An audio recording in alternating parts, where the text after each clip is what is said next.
만약 제가 치매의 초기 증상이 단순히 깜빡하는 건망증이 아니라고 말씀드린다면 놀라시겠습니까? 우리 대부분은 치매가 열쇠를 잃어버리거나 이름을 까먹는 것부터 시작한다고 생각합니다. 하지만 이는 흔하면서도 매우 위험한 오해입니다. 기억력 문제가 명확해지기 훨씬 전부터 나타나는 조용하고 은밀한 신호들이 있습니다. 거의 모든 사람이 이 신호들을 그저 성격이 안 좋거나 피곤해서 혹은 나이가 들어서 그런 거라고 치부하며 무시해버리죠. 오늘 저희는 이처럼 숨겨진 치매의 징후 7가지에 대해 이야기해 볼 것입니다. 이러한 징후들을 미리 아는 것은 여러분과 가족분들에게 가장 소중한 것을 선물해 줄 수 있습니다. 바로 시간입니다. 적절히 대처할 수 있는 시간 말입니다. 그러니 이 영상의 정보가 여러분의 미래를 바꿀 수도 있으니 끝까지 함께 해주십시오.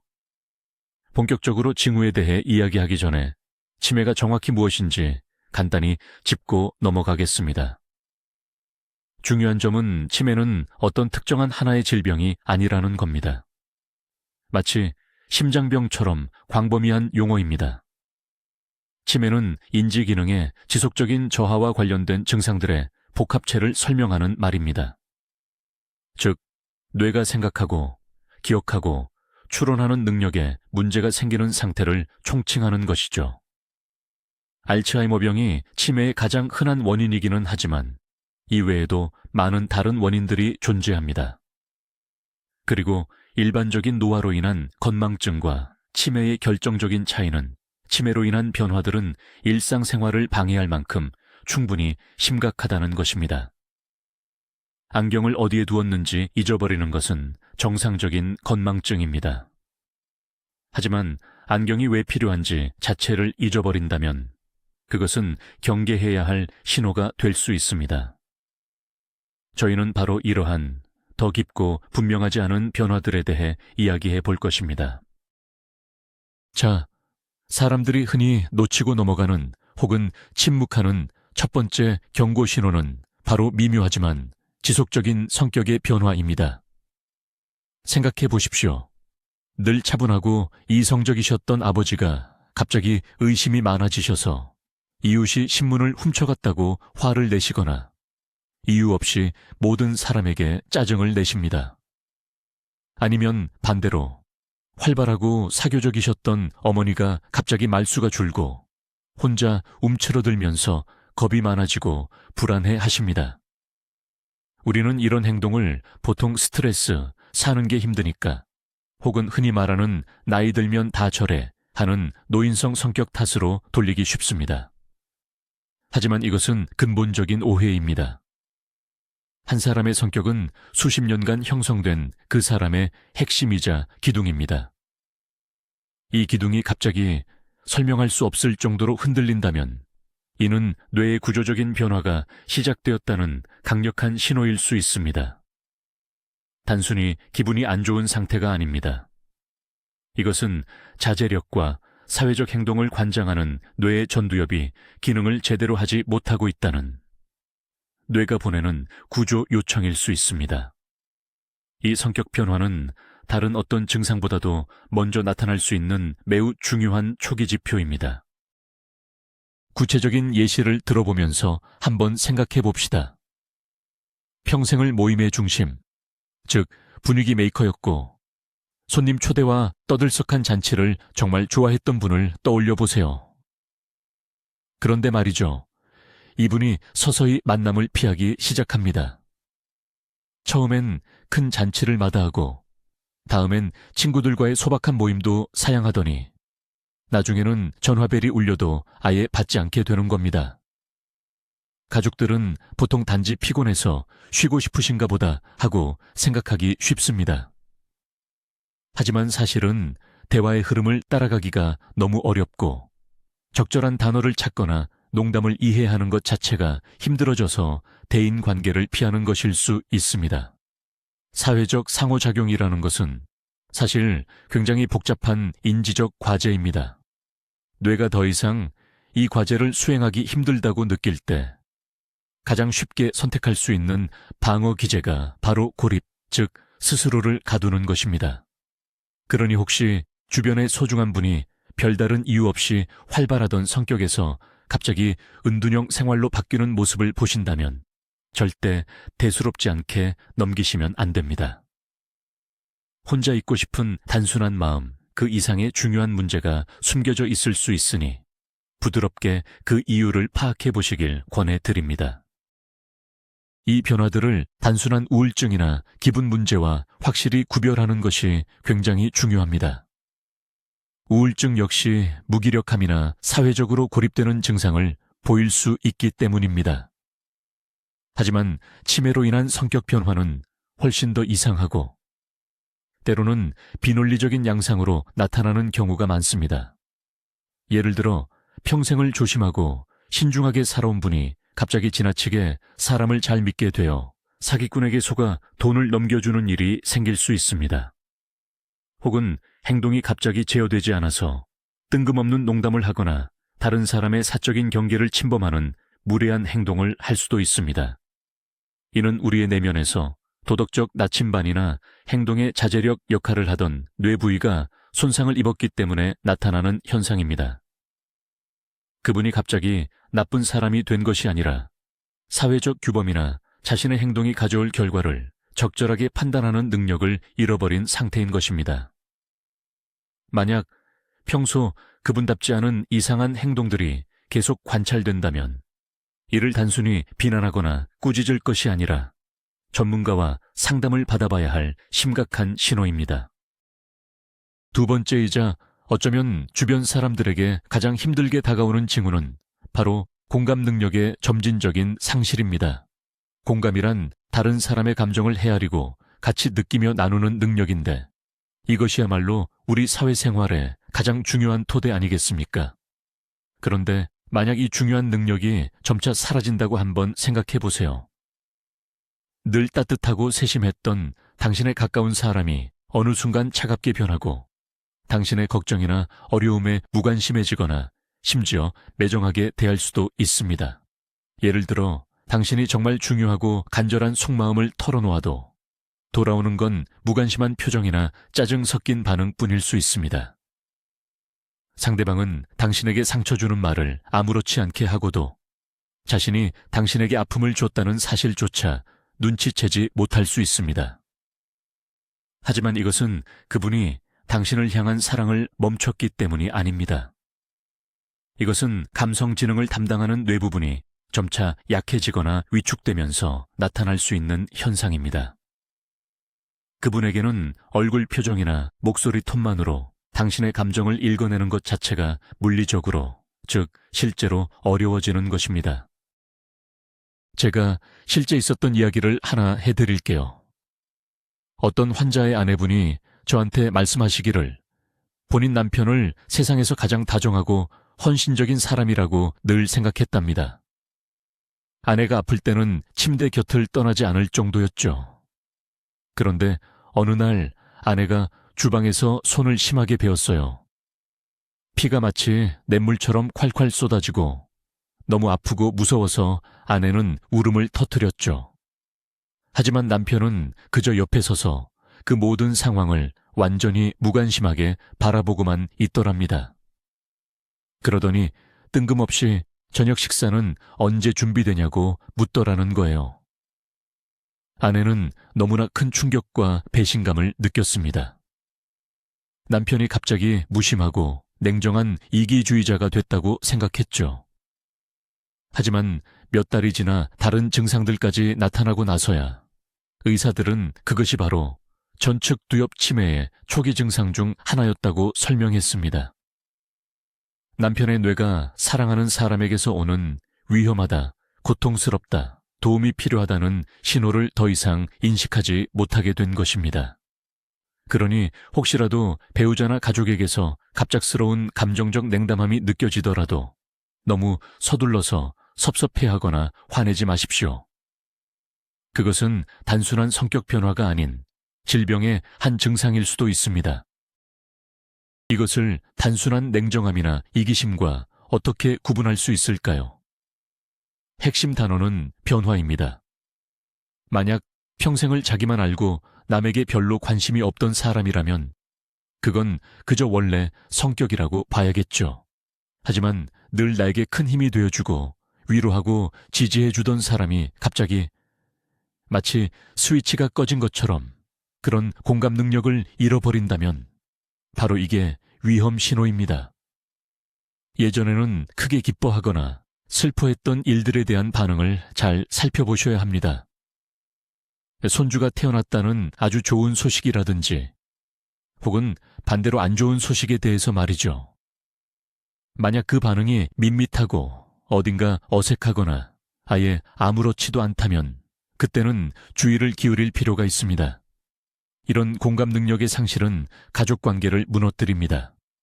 가까운 사람들은 버려진 듯한 느낌, 혹은 이제 더 이상 나를 이해하지 못한다는 외로움을 느끼게 되죠. 하지만 기억해야 할 중요한 사실은 이것이 얄팍한 악의가 아니라 뇌를 조금씩 손상시키는 생물학적인 과정 때문에 일어난다는 점입니다. 세 번째로, 눈에 띄지 않는 신호는 갑자기 재정 관리가 힘들어지고 복잡한 계획을 세우는데 어려움을 겪는 경우입니다. 단순히 청구서 하나 내는 것을 잊어버리는 수준이 아닙니다. 이보다 훨씬 더 심각한 문제를 이야기하는 것입니다. 예를 들어 평생 동안 가계부를 꼼꼼하게 관리하며 돈을 아껴 쓰던 분이 갑자기 이상하고 비논리적인 소비를 시작하는 겁니다.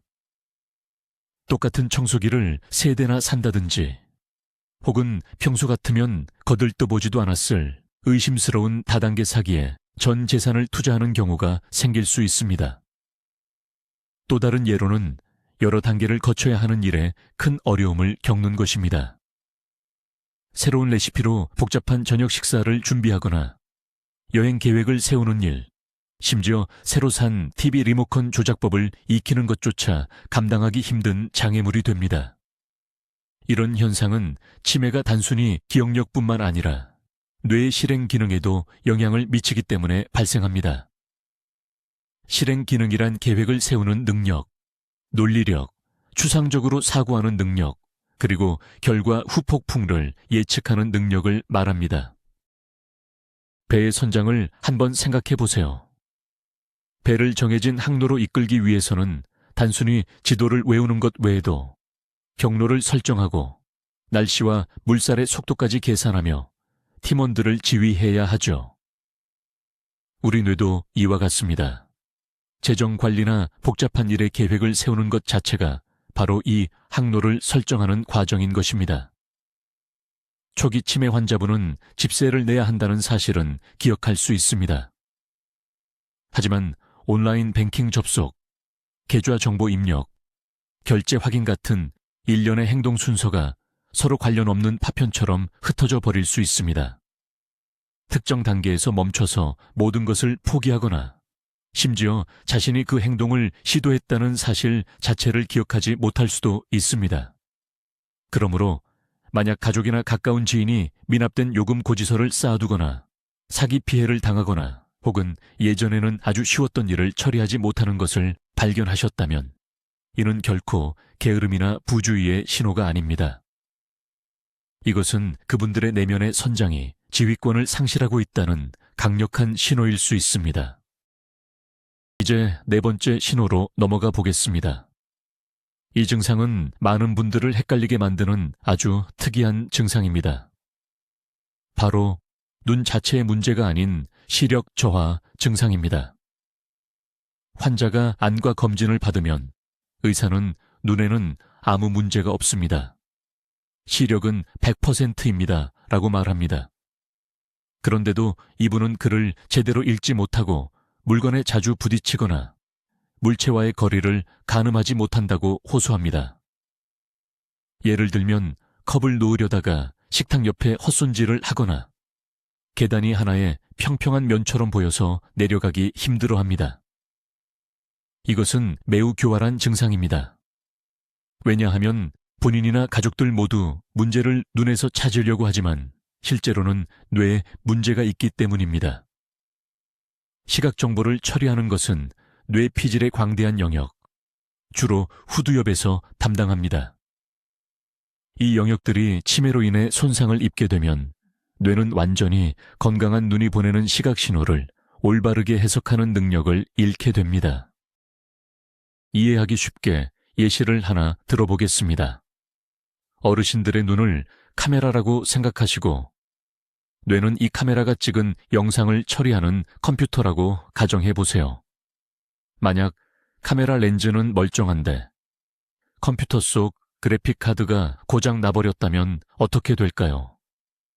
화면이 왜곡되거나 이상한 무늬, 즉 아티팩트가 보이거나 아예 아무것도 보이지 않을 겁니다. 치매도 이와 비슷한 원리로 작동합니다. 분명히 눈으로는 물체를 보고 있지만 그것이 무엇인지 인식하지 못하는 현상입니다. 예를 들어 전화를 바라보면서도 이것이 전화라는 사실이나 어디에 써야 하는 물건인지 전혀 이해하지 못하는 것이죠. 또는 명암, 즉 대비를 구분하는데 어려움을 겪기도 합니다. 흰색 식탁보 위에 놓인 흰색 물건이 그분 눈에는 아예 보이지 않게 되는 것처럼 말입니다. 또 다른 흔한 증상은 익숙한 집 안에서도 공간 지각에 어려움을 느끼는 것입니다. 자기 방에서 부엌으로 가는 길인데도 길을 잃고 헤맬 수 있습니다. 이것은 단순히 경로를 잊어버린 기억력 문제가 아닙니다. 뇌가 주변 환경의 3차원적인 구조를 제대로 만들지 못해서 발생하는 공간 지각 문제입니다.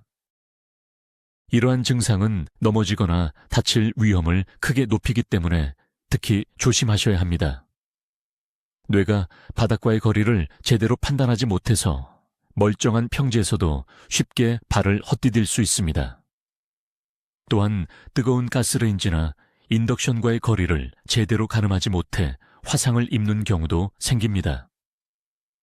주변에서는 그저 요즘 왜 이렇게 둔해졌어, 부주의하네 라고 오해할 수 있습니다.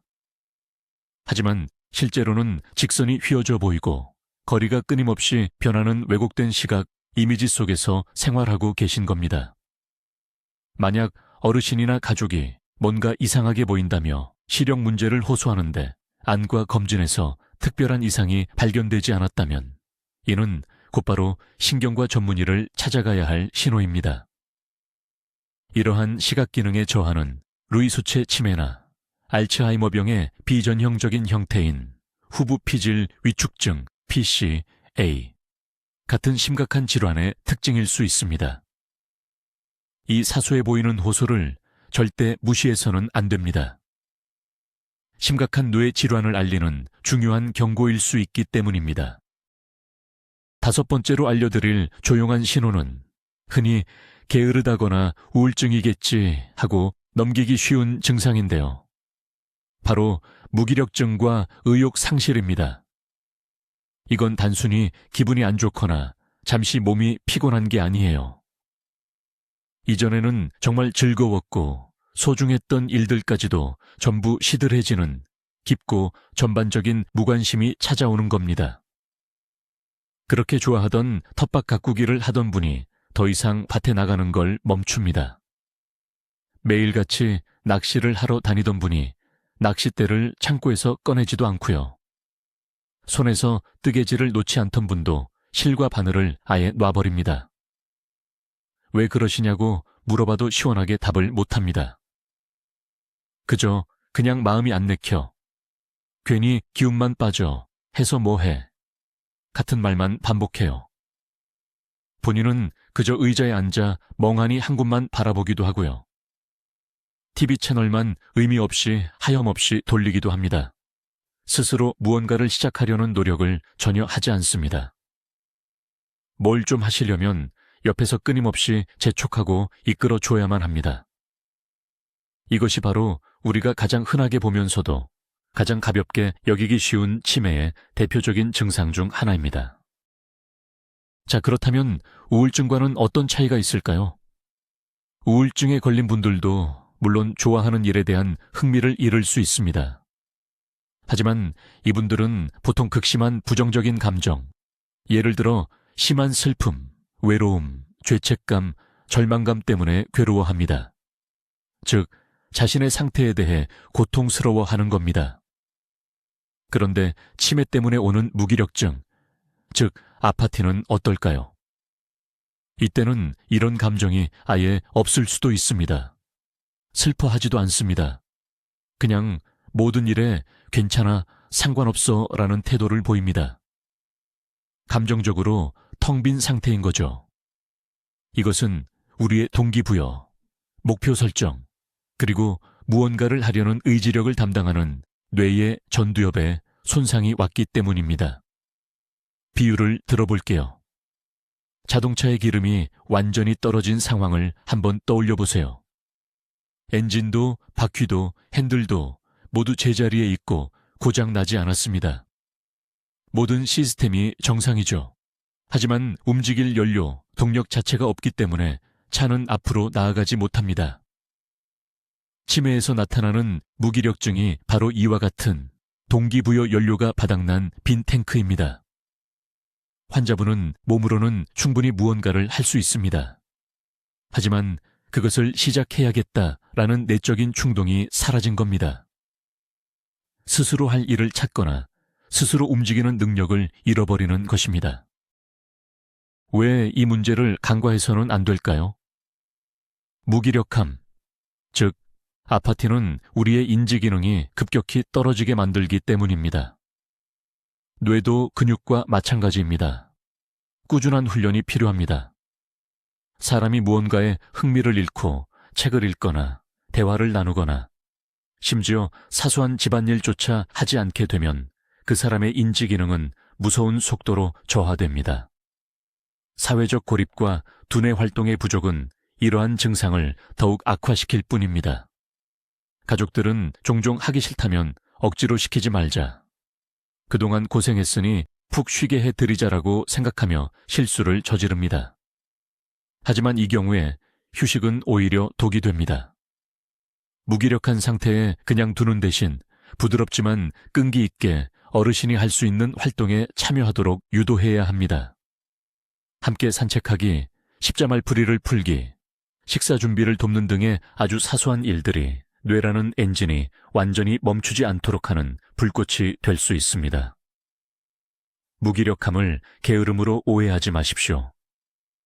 이것은 반드시 관심을 갖고 노력해야 할 질병의 증상입니다. 6번째 신호는 단순한 이상한 버릇처럼 보일 수 있는 바로 반복적이거나 강박적인 행동입니다. 방금 대답을 들었는데도 계속 똑같은 질문을 반복해서 물어봅니다. 혹은 저녁 내내 예전에 했던 이야기를 10번도 넘게 되풀이해서 하기도 합니다. 이러한 행동은 동작으로도 나타나는데요. 물건을 끊임없이 여기저기로 옮기거나 목적 없이 방 안을 계속 서성입니다. 혹은 같은 물건을 손에 쥐고 만지작거리거나 휴지나 냅킨을 접었다 폈다 하기도 합니다. 때로는 심각한 수지벽으로 이어지기도 합니다. 밖에서 쓸데없는 물건을 주워와 집에 쌓아두고 절대로 버리기를 거부하는 것이죠. 곁에서 보면 그저 좀 별난 행동이거나 심술궂게 보일 수도 있습니다. 하지만 사실 이러한 행동은 뇌가 점점 커지는 불안감과 혼란에 대처하려고 시도하는 방식인 경우가 많습니다. 익숙한 행동을 반복함으로써 점점 더 이해하기 어렵고 두려워지는 세상 속에서 통제감과 질서를 잡았다는 착각을 만들어내는 것입니다. 자, 그럼 좀 더 깊이 들어가 보겠습니다. 도대체 왜 이런 현상이 발생하는 걸까요? 첫째, 당위 기억력 손상과 관련이 있을 수 있습니다. 질문을 하고 답변을 듣지만 그 정보가 머릿속에 오래 남아있지 않는 겁니다. 그래서 불과 1분 뒤에 같은 질문을 다시 할 때 본인에게는 마치 처음 하는 말처럼 느껴지는 거죠. 둘째, 이것은 업무 전환을 담당하는 뇌 영역의 손상 때문일 수 있습니다. 뇌가 마치 튕기는 레코드판처럼 하나의 생각이나 행동에 고정되어 버려서 스스로 다음 단계로 넘어가지 못하는 것입니다. 이러한 지속적 반복 행동을 의학적으로는 보속증 perseveration이라고 부릅니다. 셋째, 앞서 이야기했듯이 이는 자기 진정 스스로를 달래는 작용일 수 있습니다. 주변 환경이 혼란스럽거나 위협적이라고 느껴질 때 몸을 흔들거나 염주를 만지작거리는 것 같은 단조롭고 리듬감 있는 행동이 스트레스 수치를 낮추는 데 도움을 줍니다. 이는 어린아이가 두려울 때 손가락을 빠는 행동과 비슷하다고 볼 수 있습니다. 이러한 상황에 어떻게 대처해야 할까요? 가장 큰 실수는 화를 내거나 짜증을 내면서 그거 벌써 100번도 더 물어보셨잖아요 라고 다그치는 것입니다.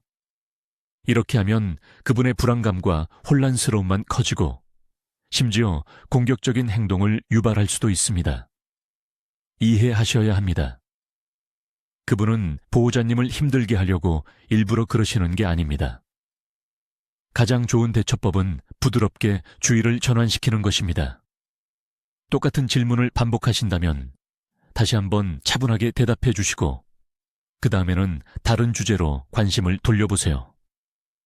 예를 들어 따뜻한 차 한 잔을 권하거나 함께 사진첩을 보거나 그분이 좋아하시는 음악을 틀어주는 식입니다. 만약 반복되는 행동, 즉 상동 행동을 계속하신다면 같은 동작을 사용하되 좀 더 의미 있는 다른 활동에 참여하도록 유도해 보세요. 가령 계속해서 휴지나 냅킨을 만지작거리신다면 실타래를 드리고 그것을 다시 감아보시라고 권유해 보는 겁니다. 중요한 것은 그 행동 자체와 싸우려 하지 말고 그 원인을 이해하고 그 에너지를 건설적인 방향으로 돌리는 것입니다. 자, 이제 마지막 7번째. 매우 뜻밖의 신호입니다. 우리의 기본적 생존 본능과 관련된 이 신호는 바로 식습관의 급격한 변화입니다. 그 중에서도 특히 단 음식에 대한 강한 욕구가 문제가 됩니다. 평생 디저트에는 별 관심이 없던 분이 갑자기 사탕이나 케이크, 초콜릿 같은 단 것들을 엄청난 양으로 먹기 시작합니다. 심지어는 이 단 음식들을 숨겨놓았다가 몰래 드시는 경우도 있습니다. 또 다른 예로는 전혀 설탕을 넣지 않던 음식, 예를 들어 국이나 샐러드 같은 곳에도 설탕을 잔뜩 넣어 드시기도 합니다. 이는 단순한 식도락 취향이나 변덕이 아닙니다. 학자들은 이를 몇 가지 요인과 관련 짓고 있습니다. 첫째, 특정 유형의 치매, 특히 알츠하이머병이 진행되면 포만감과 식욕 조절을 담당하는 뇌 부분이 위축될 수 있습니다. 쉽게 말해 본인이 스스로 멈출 수가 없는 것입니다. 둘째, 미각 맛을 느끼는 감각 자체가 변하기 때문입니다. 일반적인 음식은 싱겁게 느껴지고 오로지 매우 달거나 아주 짠 자극적인 맛만 즐거움을 주기 때문입니다. 단 것을 지나치게 찾는 것 외에도 또 다른 이상한 식습관이 나타날 수 있습니다. 예를 들어 사람이 먹을 수 없는 물건, 즉 비식용 물질을 먹으려고 할 수 있는데 이는 이식증이라고 불리는 위험한 증상입니다. 비누, 화분 속 흙, 혹은 설거지용 수세미 같은 것을 먹으려 할 수도 있습니다. 이는 뇌가 사물을 정확히 인식하고 그것의 용도를 제대로 파악하지 못하게 되면서 벌어지는 일입니다. 또한 식사하는 방식 자체도 완전히 달라질 수 있습니다. 숟가락이나 젓가락 같은 식사도구 사용법을 잊어버리고 손으로 먹기 시작할 수도 있습니다. 방금 식사를 마쳤다는 사실을 잊어버리고 밥 먹은 지 5분 만에 다시 밥을 달라고 조르는 경우도 있습니다. 혹은 그 반대로 배고픔을 느끼지 못하거나 식사를 해야 한다는 사실 자체를 잊어버려서 음식에 대한 흥미를 완전히 잃어버릴 수도 있습니다. 이 모든 변화는 급격한 체중 증가나 감소, 질식 위험, 당뇨병 등 심각한 합병증으로 이어질 수 있습니다. 그러므로 이유 없이 갑작스럽게 식사 습관이 크게 변한다면 반드시 주의 깊게 살피셔야 합니다. 우리가 중요하게 이해해야 할 점이 있습니다. 이러한 식습관의 변화는 절대 응석이나 잘못된 버릇에서 비롯된 것이 아닙니다. 이는 뇌 질환의 직접적인 증상으로 보셔야 합니다. 만약 어르신께서 갑자기 단 음식을 고집하며 식사를 거부하신다면 절대 야단치거나 억지로 음식을 뺏으려 하지 마세요. 이는 불필요한 마찰과 갈등만 초래합니다. 그 대신 해로운 단 음식을 과일, 베리류, 건과일, 무설탕 엿이나 젤리처럼 건강한 간식으로 대체해 드리는 것이 좋습니다. 식사는 소량으로 자주 나누어 제공해 주세요. 만약 젓가락이나 숟가락 사용에 어려움을 보이신다면 손으로 집어 드시기 편한 음식을 준비해 주세요. 작은 크기의 완자, 미니전, 혹은 채소 스틱 등이 좋은 예입니다. 그리고 가장 중요한 점은 주방 안전을 철저히 확인하는 것입니다. 세제와 같은 생활, 화학, 용품이나 먹을 수 없는 물건들은 어르신의 손이 닿지 않는 곳에 보관해 주십시오. 이러한 식습관의 변화는 단순한 투정이나 버릇이 아닙니다. 이것은 소중한 분의 건강을 유지하기 위해 보호자의 적극적인 관심과 철저한 관리가 필요한 중요한 진단 지표라는 것을 기억해 주십시오. 자, 이제 정리해 보겠습니다.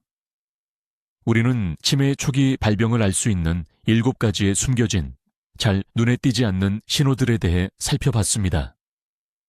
그것들은 성격 변화, 공감 능력 상실, 재정 관리와 계획의 어려움, 눈과는 관련 없는 시력 문제, 무관심과 의욕 상실, 반복적인 행동, 그리고 마지막으로 식습관의 급격한 변화입니다. 보시다시피 치매는 단순한 건망증보다 훨씬 더 복잡한 문제입니다. 이러한 증상들은 다른 것으로 오해하기 쉽기 때문에 알아채기가 어렵습니다.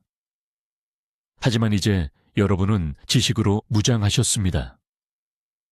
가장 중요한 것은 만약 자신이나 사랑하는 분들에게서 이러한 징후를 하나 이상 발견하더라도 절대 당황하거나 스스로 진단을 내리지 마셔야 한다는 것입니다. 하지만 그렇다고 해서 무시해서도 안 됩니다. 이것은 가능한 한 빨리 의사, 즉 내과, 신경과 혹은 정신건강의학과 전문의를 찾아가야 할 이유가 됩니다.